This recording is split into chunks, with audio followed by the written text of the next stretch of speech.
Amen, amen, amen. Ok, bonsoir à tous et bienvenue ce soir sur nos 21 jours intitulés 21 jours d'intimité avec le Saint-Esprit. J'ose croire par la grâce de Dieu que depuis que nous avons commencé, les gens sont bénis, les gens sont instruits, les gens ont une connaissance plus approfondie du Saint-Esprit. Et l'objectif, c'est d'avoir la connaissance, de vivre le Saint-Esprit, d'expérimenter le Saint-Esprit pour une vie chrétienne victorieuse, une vie chrétienne épanouie, une vie chrétienne équilibrée, afin que chacun de nous, n'est-ce pas, puisse non seulement produire du fruit qui demeure, du fruit digne de la repentance, mais que chacun de nous, lorsque nous serons devant le Seigneur, que chacun de nous soit fier d'avoir accompli l'œuvre pour laquelle Dieu l'a suscité sur cette terre des vivants et être trouvé digne et fidèle devant le Seigneur. Donc, je bénis le Seigneur pour chacune de nos vies.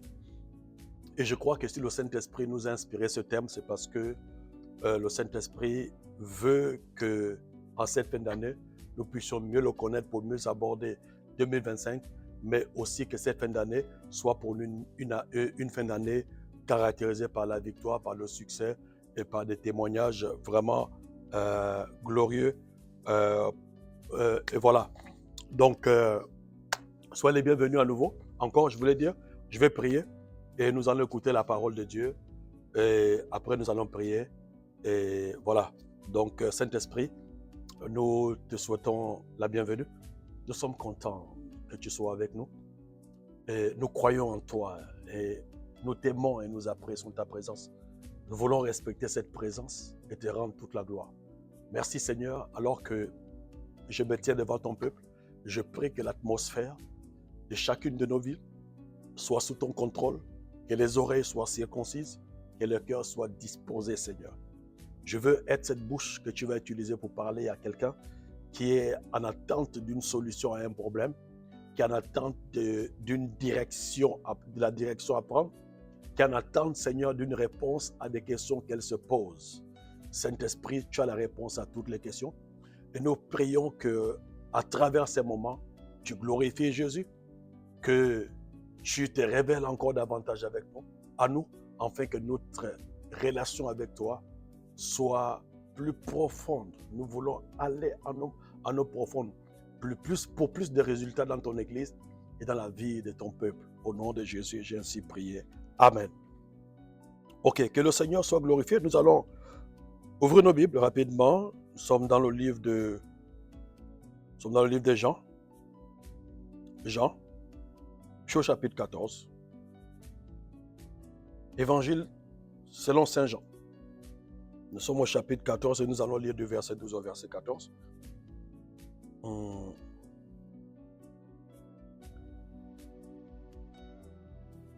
Non. Jean, chapitre 14. Excusez-moi, ma Bible bug un peu.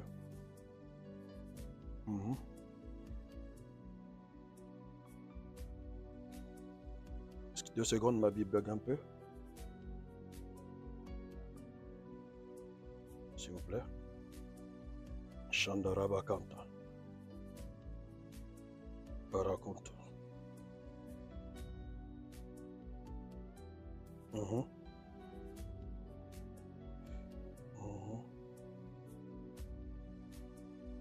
Jean 14. Donc je suis au verset 12, verset 14. De verset 12 au verset 14. Il est écrit en vérité, je vous le dis.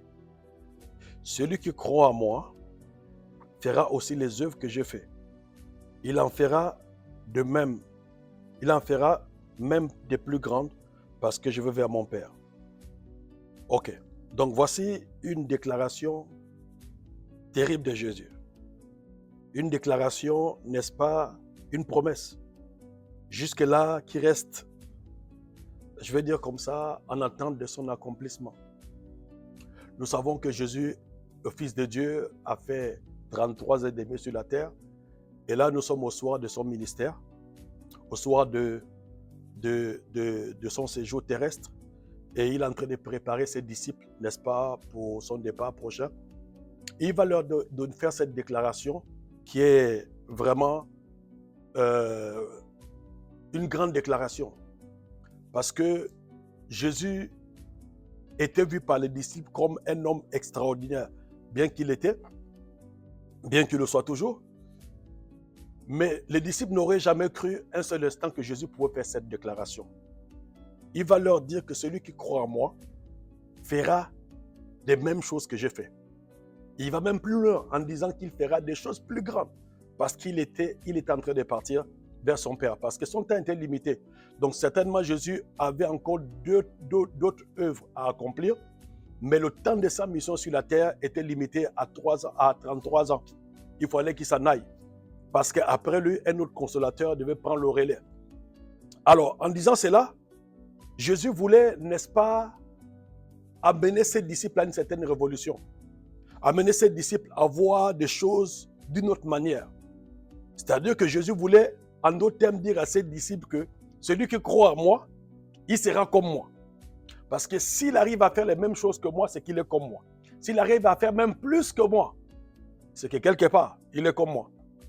Et ça, c'est la promesse que Jésus nous fait. Et comme je le dis, nous devons aspirer à ces choses. Nous devons aspirer à faire les mêmes œuvres que Jésus. Nous devons aspirer à avoir une vie chrétienne, spirituelle, productive autant que celle de Jésus. Nous devons aspirer à avoir une influence dans toutes nos sphères d'évolution, que ce soit professionnelle, que ce soit spirituelle, que ce soit familiale, autant que l'influence que Jésus a eue jusqu'aujourd'hui. Ça fait aujourd'hui, selon le calendrier grégorien, 2024 ans que cet homme est passé sur la terre, mais son influence est toujours là. On en parle tous les jours. On parle de Jésus comme étant le début, on parle de Jésus comme étant la fin, et chaque jour, l'histoire de Jésus est mise au devant de la scène. Et chaque année, la Bible bat les records des ventes, parce que les hommes veulent savoir, mais qui est cet homme? C'était quoi son secret? Qui est cet homme qui a bouleversé le monde en seulement 3 ans d'exercice de ministère? Qui est cet homme qui a laissé des marques jusqu'à aujourd'hui? C'est-à-dire les générations passées, on parlait de Jésus, les générations présentes sont en train de parler de Jésus, les générations futures parleront de Jésus. Pourquoi? Parce que cet homme a marqué l'humanité. Et dans cette portion de l'écriture que nous venons de lire, il a fait une promesse. Il dit, celui qui croira en moi fera les mêmes œuvres que moi. Sinon, il en fera même de plus grandes parce que moi, je vais au Père. Et jusqu'à présent, l'Église est en attente de l'accomplissement de cette promesse que Jésus a faite. Les chrétiens sont en attente, n'est-ce pas, de l'accomplissement de cette promesse que Jésus a faite. Parce que Jésus est un homme à qui aucune maladie ne résistait. Jésus est un homme à qui aucun démon ne résistait. Jésus est un homme qui pouvait parler à un arbre et l'arbre séchait directement. Jésus était un homme, n'est-ce pas, dont, la prédication ne laissait pas indifférent, même ses ennemis. Jésus était un homme réputé et doué de sagesse. Jésus, c'est l'homme qui remplissait tout en tout. Et aujourd'hui, l'Église peine, n'est-ce pas, à reproduire la vie de Jésus, reproduire la puissance de Jésus, reproduire l'amour de Jésus, reproduire la compassion de Jésus, reproduire l'onction de Jésus. L'Église peine, l'Église peine, l'Église peine. Les chrétiens que nous sommes, nous peinons. Alors que Jésus a dit, celui qui croira en moi fera les mêmes œuvres que j'ai faites. Pourtant, nous avons cru en Jésus. Mais aujourd'hui, est-ce que cette parole est d'actualité? Est-ce que c'était juste la lettre? Ou alors, il y a quelque chose que Jésus ne nous a pas dit? Parce que nous avons cru en Jésus, nous avons cru en lui, et nous voulons effectivement faire les œuvres que Jésus a faites, et même plus grandes. Et je le crois que c'est possible. Et c'est pourquoi aujourd'hui, depuis le début, nous avons compris que le Saint-Esprit est la personne qu'il nous faut, que Jésus nous a laissée, afin qu'il puisse continuer l'œuvre que Christ avait commencée. Il a promis qu'il nous laisserait un consolateur, nous ne serons pas orphelins. Et ce consolateur avait pour vocation de nous conduire avec pour vocation de nous, a pour vocation de nous conduire, a pour vocation de nous aider, a pour vocation de nous assister, a pour vocation de nous rendre puissants par les dons spirituels, a pour vocation de nous amener à manifester la nature de Jésus, sinon le caractère de Jésus, par les fruits de l'esprit. Ces consolateurs, c'est ce dont nous avons besoin. C'est ce dont l'Église a besoin. C'est ce dont, n'est-ce pas, l'Église a besoin. Et nous voulons, n'est-ce pas, durant ces 21 jours, scruter les Écritures. Nous voulons, durant ces 21 jours, aller en profondeur dans les Écritures pour que nous puissions connaître comment amener ce consolateur, appelé le Saint-Esprit, à faire de nous des hommes autant puissants, autant influents, autant impactants qu'elle a été Jésus sur la terre des vivants. Et aujourd'hui, nous allons voir l'œuvre du Saint-Esprit en rapport avec la vie de Jésus. J'essaie d'étudier les Écritures, j'ai compris que j'essaie de comprendre l'œuvre du Saint-Esprit en rapport avec les croyants, l'œuvre du Saint-Esprit en rapport avec les non-croyants. Jésus a dit que lorsqu'il sera venu, il convaincra donc les non-croyants, le monde, de ce qui concerne le péché, la justice et le jugement. L'œuvre du Saint-Esprit en rapport avec l'Église. Mais cette fois-ci, aujourd'hui, nous voulons partager un sujet qui est important, qui me tient à cœur, parce que nous allons comprendre le secret de la vie de Jésus, la puissance, l'essence, ou bien la source de la puissance que dégageait Jésus, le fait que, qu'est-ce qui a rendu Jésus si puissant, si glorieux, et par les Écritures, nous allons comprendre que nous pouvons reproduire Jésus. Nous pouvons être aussi puissants, aussi glorieux, aussi saints, aussi amour qu'elle a été Jésus sur la terre des vivants. Donc, pour cela, je vais vous demander, s'il vous plaît, de lire avec moi certains passages de la Bible que nous allons expliquer et après nous allons prier et j'espère que après ça, nous allons aspirer vraiment à faire comme Jésus, sinon à faire mieux que Jésus, parce que c'est ce qu'il a dit. Vous ferez les mêmes choses, mais vous en ferez des plus grandes, parce que moi je m'en vais au Père. Donc, quand on parle, j'ai parlé de l'œuvre du Saint-Esprit en rapport avec la vie de Jésus. Donc, quand on parle d'une œuvre ici, on peut parler d'une activité. Quand on parle d'une œuvre, on peut parler d'un travail. Mais quand on parle d'une œuvre, je vais ici m'asseoir sur le fait de l'influence ou de l'impact du Saint-Esprit dans la vie de Jésus. L'impact ou l'influence de la vie de Jésus, du Saint-Esprit en rapport avec la vie de Jésus. Et nous allons comprendre que réellement, le secret de la vie de Jésus nous est révélé. C'était le Saint-Esprit. C'est le secret. C'était le Saint-Esprit. Déjà, nous allons lire un passage. Je suis dans Luc.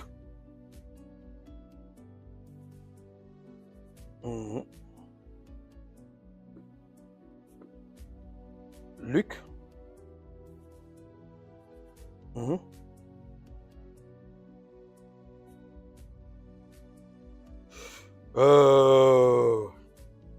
Luc au chapitre 1, je suis au verset 29. 26, autant pour moi. 26, autant pour moi. Au 6e mois, l'ange Gabriel fut envoyé par Dieu dans une ville de Galilée appelée Nazareth auprès d'une vierge fiancée à un homme de la maison de David nommé Joseph. Le nom de la vierge était Marie. L'ange entra chez elle et dit, « Je te salue, toi à qui une grâce a été faite. Le Seigneur est avec toi. » Troublée par cette parole, Marie demandait ce que pouvait signifier une telle salutation. L'ange lui dit, « Ne crains rien, Marie, car tu as trouvé grâce devant Dieu. Et voici, tu deviendras enceinte, et tu enfanteras un fils, et tu lui donneras le nom de Jésus. Il sera grand et sera appelé fils du Dieu très haut. Et le Seigneur, Dieu, lui donnera le trône de David, son père. Il régnera sur la maison de Jacob éternellement, et son règne n'aura point de fin. » Mais Marie dit à l'ange, « Comment cela se fera-t-il, puisque je ne connais point d'homme ?» L'ange lui répondit, « Le Saint-Esprit viendra sur toi, et la puissance du Tout-Puissant te couvrira de son ombre. C'est pourquoi le Saint-Enfant qui naîtra de toi sera appelé Fils de Dieu. » Amen. Donc la première chose que nous pouvons comprendre dans ce passage que nous avons lu, que l'œuvre du Saint-Esprit en rapport avec la vie de Jésus sur la terre commence par la conception, par sa conception. Donc Jésus a été conçu par le Saint-Esprit. Jésus a été conçu par le Saint-Esprit. Sinon, littéralement, on peut dire que Jésus est né du Saint-Esprit. Donc l'ADN de Jésus, c'était l'ADN du Saint-Esprit. Il est né du Saint-Esprit. Et voyez-vous, lorsque vous lisez, et c'est ce que, et lorsque nous lisons Jean chapitre 3, et je comprends quand Jésus dit non, que celui qui croit en lui fera les mêmes œuvres que lui, sinon des plus grandes. Pourquoi? Parce que lorsque nous naissons de nouveau, nous naissons du Saint-Esprit. Et parce que nous sommes nés du Saint-Esprit, nous avons en ce moment le même ADN que Jésus. Nous devenons ses frères.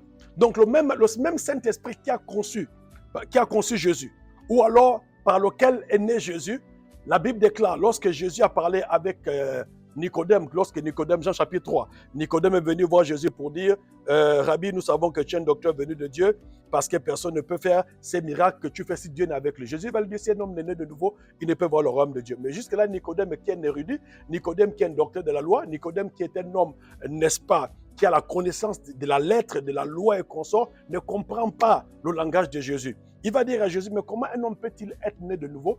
S'il est vieux, devrait-il repartir dans le sein de sa mère et renaître? Jésus va lui dire, non, c'est pas ça. Jésus va lui donner l'explication de la nouvelle naissance. Si un homme n'est né d'eau et d'esprit, il ne peut voir le royaume de Dieu. Donc, en d'autres termes, si un homme n'est né pas du Saint-Esprit, il ne peut voir le royaume de Dieu. Donc, voyez-vous que Jésus a été conçu par le Saint-Esprit. Lorsque nous sommes nés de nouveau, nous sommes nés aussi du Saint-Esprit. Amen. Nous sommes nés aussi du Saint-Esprit. Donc, nous avons le même ADN que Jésus.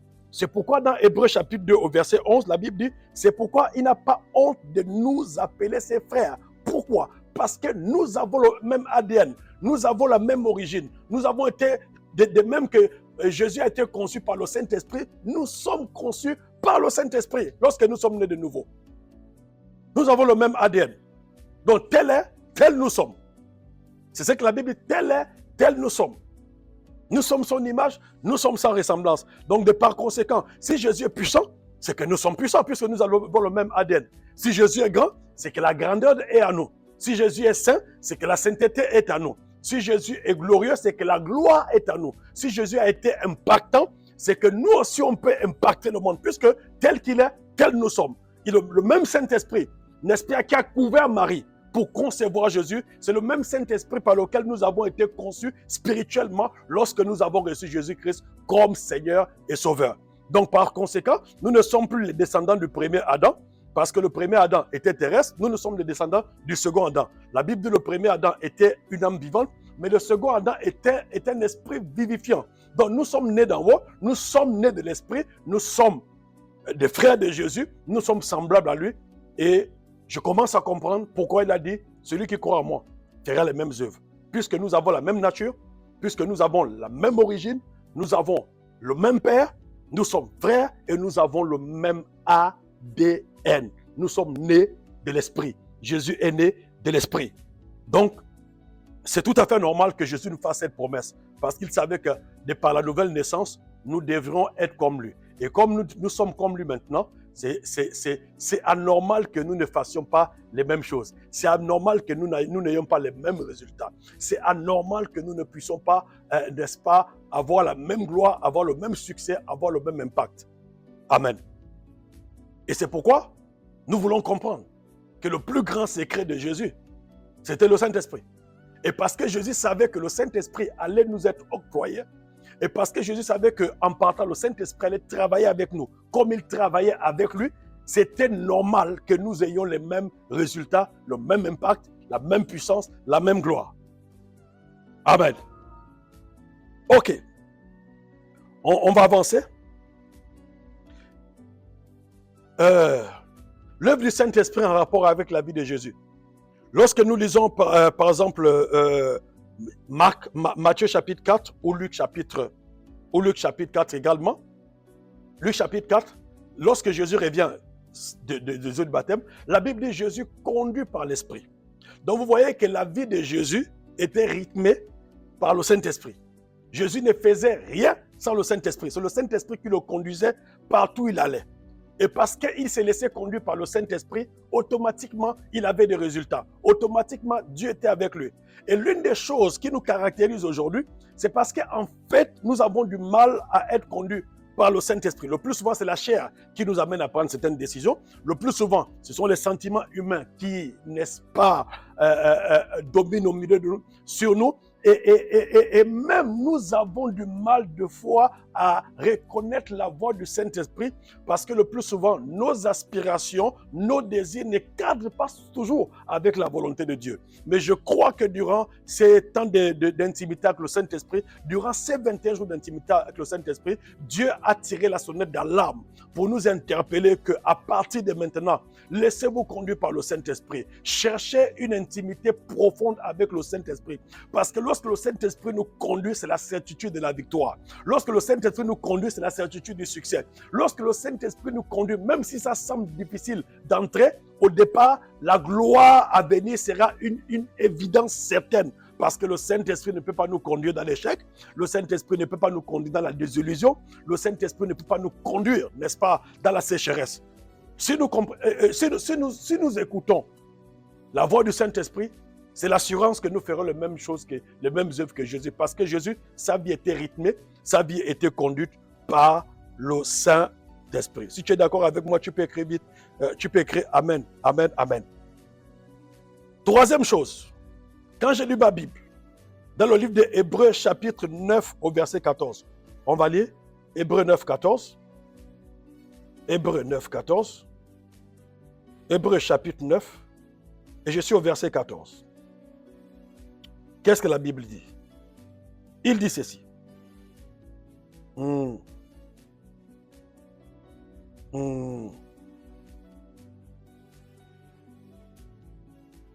Voilà. Bon, je vais lire partir du verset 13 pour mieux comprendre. Hein. Il dit, car si le sang de taureau et des boucs, la sang des vaches répandue sur ceux qui sont souillés, sanctifie et procure la pureté de la chair, combien plus le sang de Christ, qui par un esprit éternel s'est offert lui-même, sans tâche à Dieu, purifiera notre conscience des œuvres mortes. Ok. La Bible dit Jésus s'est offert lui-même à Dieu par l'Esprit éternel. Donc, en d'autres termes, Jésus, si vous voulez, Jésus fut crucifié par le Saint-Esprit. Parce qu'il s'est offert par le Saint-Esprit. Donc, vous comprenez par là que la dépendance de Jésus, du Saint-Esprit, était totale. Né de l'Esprit, il marche par l'Esprit, il fut crucifié par le Saint-Esprit, il s'est donné lui-même. Parce que Jésus dit, j'ai le pouvoir de donner ma vie et de la reprendre. Mais la Bible dit qu'il s'est offert lui-même. À combien plus fort le sang de Christ qui par un esprit éternel s'est offert lui-même, sans tâche purifiera-t-il. Donc là, on parle de l'œuvre de la croix. Jésus s'est offert parce que son sang a coulé à la croix lorsqu'il s'est offert. Et c'est par ce sang-là que nous sommes purifiés de toute souillure. Maintenant, on dit que Jésus s'est offert lui-même par l'Esprit éternel. Donc c'est par le Saint-Esprit que Jésus s'est offert. Donc en d'autres termes, Jésus ne pouvait pas supporter la croix sans le Saint-Esprit. Il ne pouvait pas. Il ne pouvait pas. Il ne pouvait pas supporter. C'est le Saint-Esprit qui a fortifié Jésus. C'est le Saint-Esprit qui a aidé Jésus à s'offrir. Et nous voyons que lorsque Jésus arrive à Gethsémane, à un moment, il y a un souci. Il y a un combat entre la chair et l'esprit. À un moment, il dit, Père, si cela est possible, éloigne cette coupe de moi. Mais, toutefois, pas ma volonté, mais qu'elle se fasse. Et je suis venu te dire ce soir que peu importe la persécution, peu importe les moments difficiles, si tu associes le Saint-Esprit à ta vie, le Saint-Esprit te donnera la capacité de supporter la persécution, te donnera la capacité de supporter certains outrages, de supporter certaines injustices, parce que le Saint-Esprit est à même de faire dans ta vie les mêmes choses qu'il a fait dans la vie de Jésus-Christ de Nazareth. Oui, c'est possible. C'est possible. C'est possible. Ok, on avance. Nous sommes en train de comprendre les secrets qui ont amené Jésus à une vie de gloire, à une vie extraordinaire, à une vie qui impacte jusqu'à aujourd'hui. Jésus était sur la terre depuis, ça fait 2024 ans, mais aujourd'hui on parle de lui, il est toujours d'actualité. Je lis la parole de Dieu dans Romains chapitre 1, verset 4, on va comprendre quelque chose. Je vais lire deux passages. Romains chapitre 1, verset 4. Romains 1, je suis au verset 4. Romains chapitre 2, verset 4. Ok, je vais lire. Je vais aller à partir du verset 1 pour qu'on comprenne mieux. Paul, serviteur de Jésus-Christ, appelé à être apôtre, mis à part pour annoncer l'évangile de Dieu qui avait été promis auparavant de la part de Dieu par ses prophètes dans les Saintes Écritures et qui concerne son fils né de la postérité de David, selon la chair, et déclaré fils de Dieu avec puissance selon l'esprit de sainteté par la résurrection d'entre les morts, Jésus-Christ notre Seigneur. Il dit est déclaré fils de Dieu avec puissance selon l'esprit de sainteté par la résurrection d'entre les morts, Jésus-Christ de Nazareth. Donc Jésus a été ressuscité d'entre les morts par le Saint-Esprit. On va mieux le comprendre dans notre passage de Romains toujours. Romains chapitre 8. Romains 8, verset 11. Romains 8, verset 11 dit, c'est mieux expliqué ici. Et si l'esprit de celui qui a ressuscité Jésus-Christ d'entre les morts habite en vous, celui qui a ressuscité Christ d'entre les morts rendra aussi la vie à vos corps mortels par son esprit qui habite en vous. Donc vous comprenez, c'est trop clair. On dit que si l'esprit de celui qui a ressuscité Jésus-Christ d'entre les morts habite en nous, l'esprit de habite en nous, celui qui a ressuscité Jésus-Christ d'entre les morts rendra aussi la vie à nos corps mortels par son esprit qui habite en nous. Donc c'est son esprit en fait qui ramène les morts à la vie. Et c'est son esprit qui a ramené Jésus-Christ d'entre les morts. Donc vous comprenez, chers frères et sœurs, vous qui êtes connectés, vous qui me suivez, que ce soit maintenant ou en différé, que la vie de Jésus, comme je le disais, était rythmée, était influencée. Jésus ne pouvait pas se dissocier ou se séparer du Saint-Esprit. Alors si nous voulons reproduire Jésus, si nous voulons faire les mêmes choses, les mêmes œuvres, sinon faire des œuvres plus grandes, nous avons intérêt à nous soumettre et à laisser notre vie être rythmée par l'action du Saint-Esprit. Donc Jésus, né de l'Esprit, conçu par l'Esprit. Jésus, conduit par l'Esprit. Jésus, crucifié par le Saint-Esprit. Jésus, ressuscité par le Saint-Esprit, n'est-ce pas? Et nous savons que le ministère de Jésus a eu un impact par le Saint-Esprit, à cause du Saint-Esprit. Lorsque vous lisez Luc chapitre 4, à partir du verset 18, Jésus présente son ministère. Je l'ai dit hier, il dit, l'Esprit du Seigneur est sur moi, pour annoncer une bonne nouvelle, pour guérir ceux qui ont le cœur brisé. Donc, pas de guérison de cœur brisé, pas de annoncer la bonne nouvelle, pas de restaurer les vies, pas de transformer les cœurs, pas de gloire sans que l'Esprit du Seigneur soit sur lui. Donc son ministère était totalement soumis à la personne du Saint-Esprit. C'est pourquoi, dans Actes des Apôtres, chapitre 10, au verset 38, Pierre parle.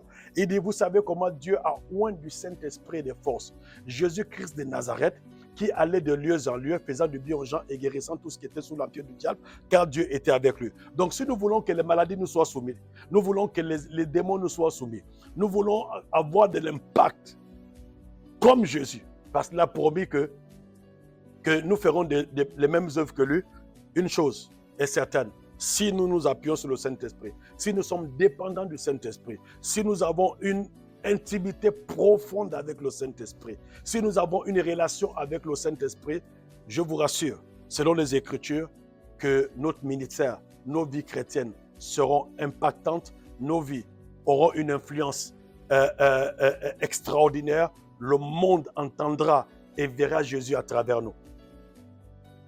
Voilà. Je vais encore toucher 1-2 points et nous allons prier.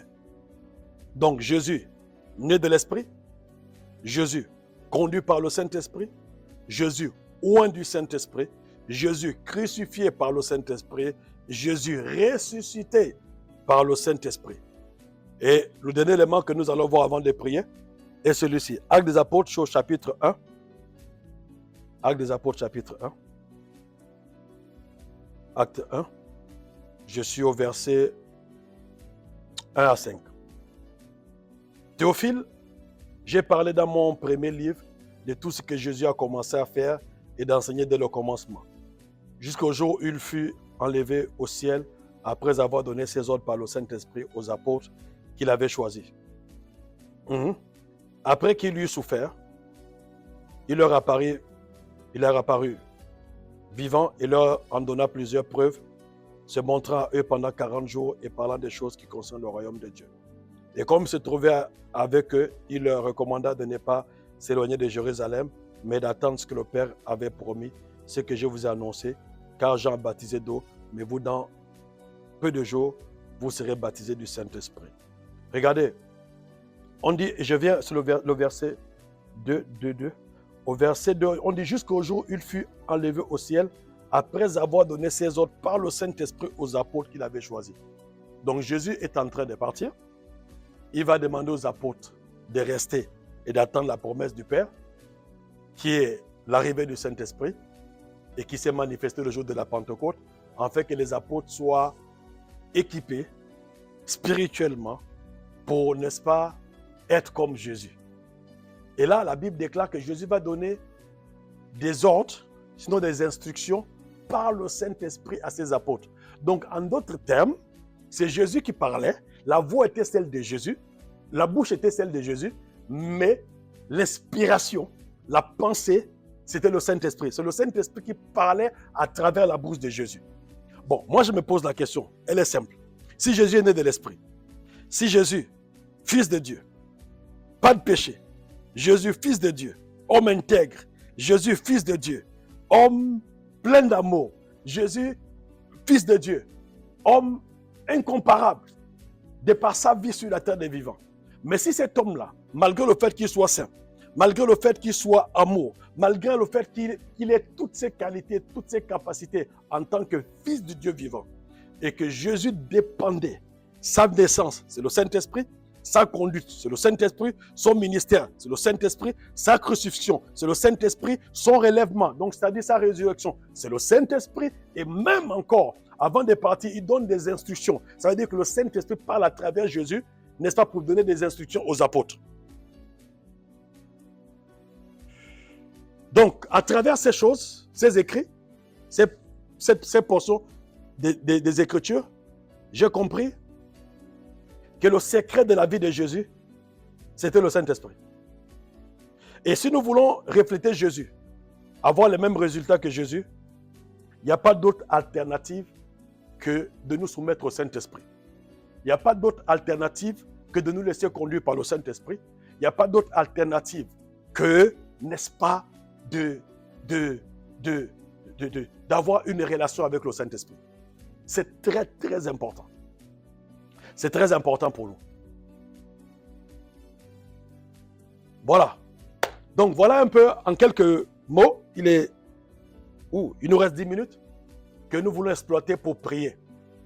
Nous voulons exploiter pour prier parce que je crois que ces sujets, cette thématique du Saint-Esprit pendant 21 jours, comme je vous le dis, 21 jours c'est insuffisant pour connaître le Saint-Esprit parce que la connaissance du Saint-Esprit, c'est toute une vie. Mais les éléments que le Saint-Esprit nous donne ici chaque jour nous amènent à mieux le connaître, à mieux le cerner et à avoir une relation avec lui. Ok, nous allons prier.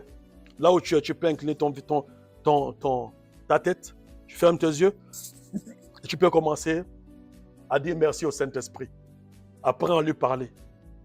Apprends à lui parler. Dis merci Saint-Esprit parce que je viens de comprendre pourquoi le secret, l'arrière-pensée derrière les paroles de Jésus, lorsqu'il disait que vous ferez des choses, celui qui croit en moi fera des choses, les mêmes choses que moi, sinon même plus grandes que moi, parce que moi je m'en vais au Père. Parce que Jésus savait que de par la nouvelle naissance, nous devrons avoir le même ADN que lui. Nous devrons être semblables à lui spirituellement. Donc, théoriquement, nous devons avoir le même impact, la même influence, et sinon même plus parce qu'il est parti. Et ce secret doit apporter en nous une révolution, une remise en cause pour nous dire non, ce que nous sommes, ce n'est pas encore suffisant. Nous devons percer, nous devons chercher le Saint-Esprit pour atteindre cette dimension à laquelle Christ nous appelle. Donc si tu es là, Parle au Saint-Esprit, dis-lui merci Saint-Esprit parce que j'ai compris ce soir. Merci Saint-Esprit parce que j'ai écouté ta parole. La Bible dit que celui qui a des oreilles entend ce que l'Esprit dit à l'Église. Si tu as des oreilles, tu entends ce que l'Esprit dit à l'Église. L'Esprit est en train de t'interpeller à une communion avec lui. Il est en train de te tendre la main. Il est en train de te dire, viens, j'ai des choses à faire avec toi. Viens, ce que tu vois n'est rien par rapport à ce que je ferai avec toi. Viens dans ma présence. Je veux t'accompagner. Donne-moi l'opportunité d'accompagner. Donne-moi l'opportunité de te parler. Donne-moi l'opportunité de marcher avec toi et tu feras des grandes choses. Et tu auras de l'impact. Et l'église sera grande. Et l'église va impacter, va influencer. Élève ta voix, bénis le Seigneur, parle au Saint-Esprit. Nous te disons merci Saint-Esprit. Merci Seigneur pour la révélation de la connaissance. La Bible dit un peuple sans révélation est un peuple sans frein. Nous venons de comprendre Seigneur par ces écrits. Oh, que la vie de Jésus était rythmée, était conduite, était caractérisée, sinon conditionnée par l'action du Saint-Esprit.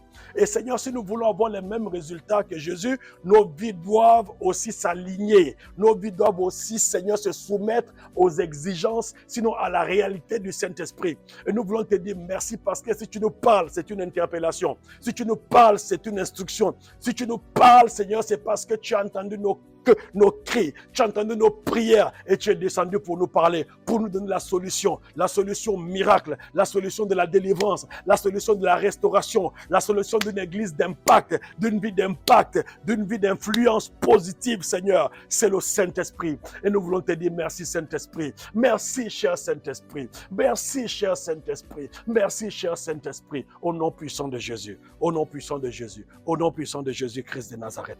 Amen. Nous allons encore prier. Ce soir, nous voulons prier. Et cette fois-ci, tu vas t'adresser au Saint-Esprit en fonction de ton appel, en fonction de tes attentes. Dis-lui, Saint-Esprit, me voici. Conduis-moi. Rends-moi sensible à ta voix. Parce que l'une des choses les plus difficiles, c'est de discerner la voix de l'Esprit. Le Saint-Esprit peut te parler et tu peux croire que c'est la chair. Le Saint-Esprit peut te parler, tu peux croire que ce sont tes pensées. C'est comme tes pensées peuvent te parler, tu peux croire que c'est le Saint-Esprit. Mais je crois que lorsque Dieu te parle, tu sauras que c'est Dieu qui t'a parlé. Et le plus important pour nous, regardez, plus nous sommes, j'expliquais ça toujours. Quand vous allez aux États-Unis, lorsque ils sont en train de former les gens à devenir des détecteurs de faux billets des banques, on ne vous donne jamais le faux billet. Non, jamais. On vous donne le vrai billet, le vrai dollar. Vous allez l'étudier. Vous allez étudier tous les paramètres, tous les contours. Vous allez le reconnaître même au toucher. De façon à ce que lorsque vous êtes en face de faux dollars, vous reconnaissez au toucher, par le contour, par les paramètres que c'est un faux billet. Et si nous sommes continuellement en présence du Saint-Esprit, nous serons habitués à la voix de l'Esprit. Et quand l'ennemi nous parlera, quand le loup nous parlera, quand le serpent ancien nous parleront, nous serons discernés que ça, ce n'est pas la voix de l'Esprit. Donc, le fait d'être au contact du Saint-Esprit en continu. Le fait d'être au contact du Saint-Esprit, je vous dis la vérité, nos oreilles seront aiguisées à reconnaître sa voix. Et ce soir, j'aimerais que tu pries pour lui dire, Saint-Esprit, s'il te plaît, parle-moi. Je veux entendre ta voix. Conduis-moi. Aide-moi à prendre les bonnes décisions. Aide-moi à marcher avec toi. Aide-moi à faire comme Jésus. Parle-moi, s'il te plaît. Élève ta voix. S'il te plaît, prie. Prie avec moi ce soir. Prie. Shaka koro soto. Ikababa koro soko riakapante kereba. Mande keriaba soko. Prie avec moi, s'il te plaît. Lika koro soko riakapante kereba. La kapai kente ko riekepante kereba. Alakara soko rikapaita karakuta. Mande kerepai kara soko riakapa. Le kara soko rikababa sikario faraige. Alako leke ria salta. Mande keria suka riakapante kereba. Le keria soko rikapante kereba. Mandekeria basikario faraige shataka kontoko rieke pante keriaba mandekeria kuntaka pante keria oraka paye keria soto rieke pa andekeria soko rieke pa ndakata karia soko rika pa halakoro soko rieke pa mandekeria basata likabakara basoko riaka babasikario faraige makapaya koro soko inderebe kanta indere Makerebe kanto koria kapa yakara sokoria kepa. Ilakaria sotoria kapa. Makere konta kai kanto koria kapa. Lekaria sotorio konta karaba. Likaraba konto ko. Kontoria sikariaba sikario faraige. Makariaba sikario faraige. Makario sikario faraige, la caria contocoria capable de kereba. Seigneur, débouche mon entendement. Rends-moi sensible à ta voix, Saint-Esprit. Rends-moi sensible à ta voix. David a dit, l'Éternel a parlé une fois, 2 fois j'ai entendu, c'est que la force est à Dieu. Donne-moi, exerce mes oreilles, à entendre comme le Seigneur, comme entendent les disciples. Je veux être cette brebis qui reconnaît la voix de son maître. Tu as dit, mes brebis, je les connais. Elles entendent ma voix, elles me suivent, Seigneur. Au milieu de la multitude de voix, aide-moi à reconnaître ta voix. Aiguise mes oreilles, Saint-Esprit, à reconnaître ta voix. La Bible dit que tu entendras une voix qui te dira derrière toi, voici le chemin. C'est cette voix que je veux suivre. La voix qui me montre le chemin à suivre. La voix qui me montre le chemin à suivre. C'est la voix du Saint-Esprit. Saint-Esprit, Seigneur, que ta voix me soit accessible. Rends-moi sensible, Seigneur. Rends-moi sensible au nom puissant de Jésus. Que la chair et ses désirs ne m'empêchent pas d'entendre et de reconnaître ta voix au nom de Jésus. Que la chair et ses désirs n'étouffent pas ta voix dans ma vie au nom puissant de Jésus. Seigneur, que ta voix dans ma vie soit plus audible que la voix de la chair au nom puissant de Jésus. Que ta voix dans ma vie soit plus audible que la voix de mes ambitions au nom puissant de Jésus. Que ta voix dans ma vie soit plus audible que la voix de la paresse au nom puissant de Jésus. Que ta voix dans ma vie soit plus audible, oh Dieu Tout-Puissant, soit plus audible que la voix du diable, soit plus audible que la voix de l'ennemi. Au nom puissant de Jésus, quand le serpent viendra, Seigneur, pour me tromper, que sa voix, que ta voix, Saint-Esprit, soit plus audible que la voix de l'ennemi. Au nom puissant de Jésus-Christ de Nazareth. Au nom de Jésus-Christ. Au nom de Jésus-Christ. Au nom de Jésus-Christ. Au nom de Jésus-Christ. Nous voulons être comme Jésus. Nous voulons être ouan comme Jésus. Du Saint-Esprit de force pour impacter, Seigneur. La Bible dit, vous savez comment Dieu a ouan du Saint-Esprit de force. Là où tu es, tu vas prier avec moi.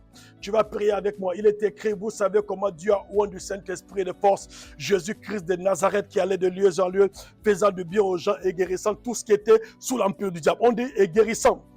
Tout ce qui était sous l'empire du diable, ce n'était pas des guérisons, certaines guérisons, mais Jésus guérissait tout ce qui était sous l'empire du diable. Nous voulons avoir cette onction, que Jésus nous oigne ce soir, que le Saint-Esprit nous oigne ce soir, afin qu'aucune maladie, aucun démon, aucune situation ne nous soit impossible. Élève ta voix, dis Seigneur que je veux ton nul sur moi. Jésus a dit, l'Esprit du Seigneur est sur moi, car il m'a oint pour annoncer une bonne nouvelle aux pauvres. Il m'a oint pour guérir ceux qui ont le cœur brisé. Il m'a oint pour proclamer aux prisonniers la liberté. Tu vas prier que l'onction de Dieu soit sur toi. Élève ta voix, prie avec moi s'il te plaît, prie.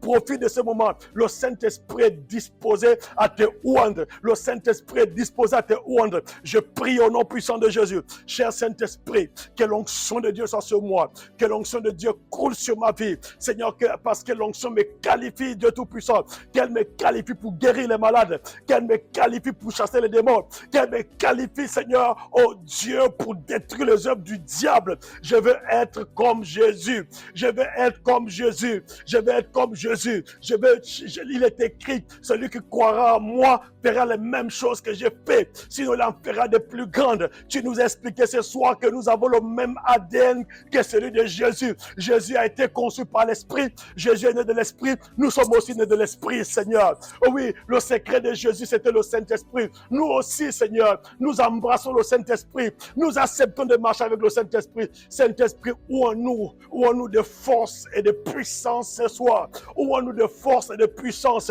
Où en nous de force et de puissance. Afin que nous puissions exercer un ministère glorieux envers ceux qui ont le cœur brisé. Que nous puissions exercer un ministère glorieux envers ceux-là qui sont en captivité par l'ennemi, qui sont prisonniers de l'ennemi. Afin que nous puissions, Dieu Tout-Puissant, exercer un ministère glorieux dans la propagation de l'évangile, afin que les âmes soient touchées et gagnées pour la cause du Seigneur. Que l'enfer soit dépeuplé, afin que le royaume de Dieu puisse grandir numériquement parlant. Oui, Saint-Esprit, ouvre-nous ce soir. Ouvre-nous ce soir. Ouvre-nous ce soir, s'il te plaît. Oh, nous ce soir, oh, nous que ton huile fraîche, coule sur nous. Qu'elle coule à flot, qu'elle coule à flot, qu'elle coule à flot, qu'elle coule à flot. Nous la désirons, nous la voulons.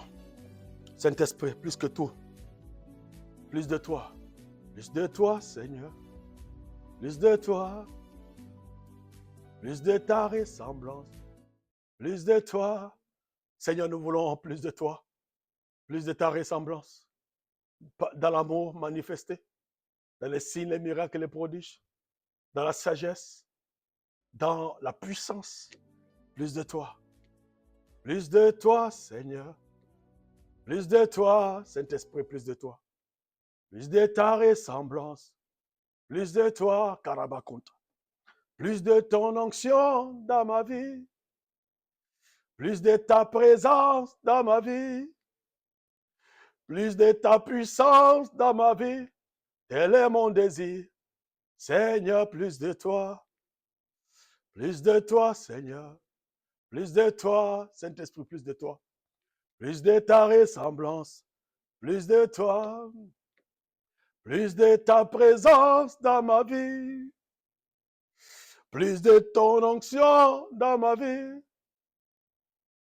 Oh Seigneur, plus de toi, Saint-Esprit, tel est mon désir. Durant ces 21 jours, change ma vie. Ouvre moi, équipe-moi. Équipe mon frère, équipe ma soeur également. Fais de nous des chrétiens d'impact. Nous voulons un christianisme vivant. Nous ne voulons pas un christianisme assis sur la lettre, mais assis sur l'esprit. Car il est écrit dans ta parole, ma prédication ne reposait pas sur des discours persuasifs de la sagesse des hommes, mais sur un esprit de démonstration de puissance, afin que votre foi soit bâtie non sur la sagesse des hommes, mais sur la puissance de Dieu. Oui, Saint-Esprit. Oui, Saint-Esprit, viens. Fais-le. Fais-le avec nous, c'est possible. Nous avons le même ADN que Jésus. Fais-le, Saint-Esprit. Fais-le. Merci, Seigneur. Nous allons prier pour clôturer. Tu vas dire merci au Saint-Esprit. Dis-lui merci. Dis merci, Saint-Esprit, merci. J'ai compris ce soir. Merci, je prends acte. Et je prends acte d'être à tes pieds, afin que je sois comme Jésus. Saint-Esprit, merci. Nous avons compris, nous avons saisi. Il est écrit que celui qui a des oreilles entende ce que l'Esprit dit à l'Église. Et tu nous as parlé ce soir.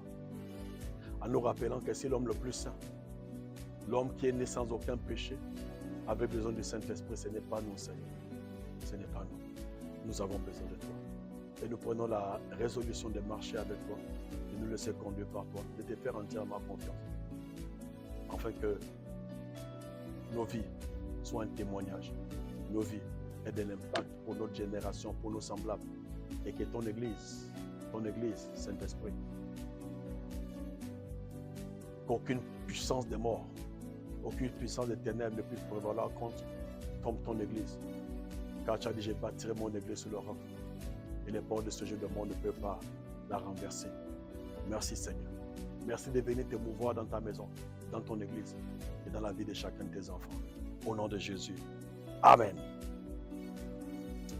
Amen, amen, amen, amen, amen. Ah, merci Saint-Esprit. Merci de nous rafraîchir. Merci pour ton enseignement. Merci pour ta présence.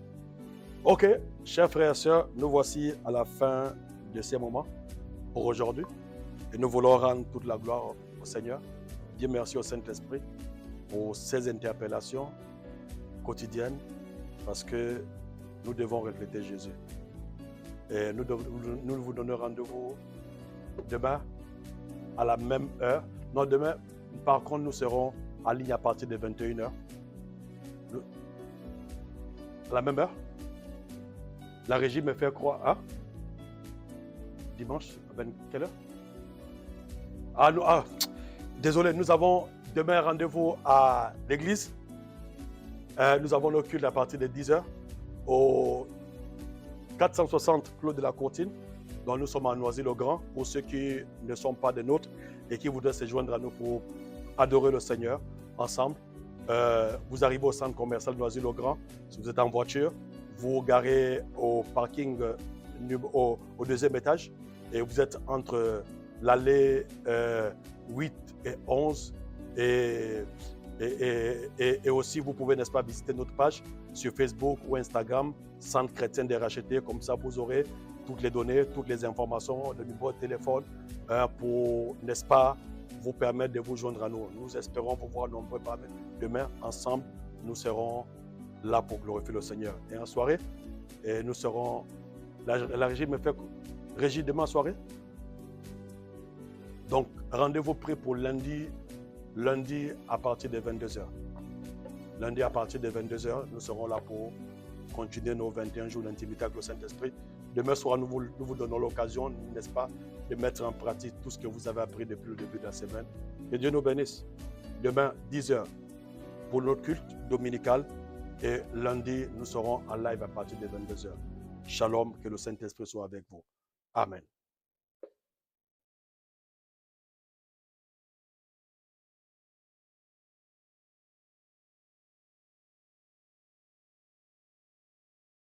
Plus de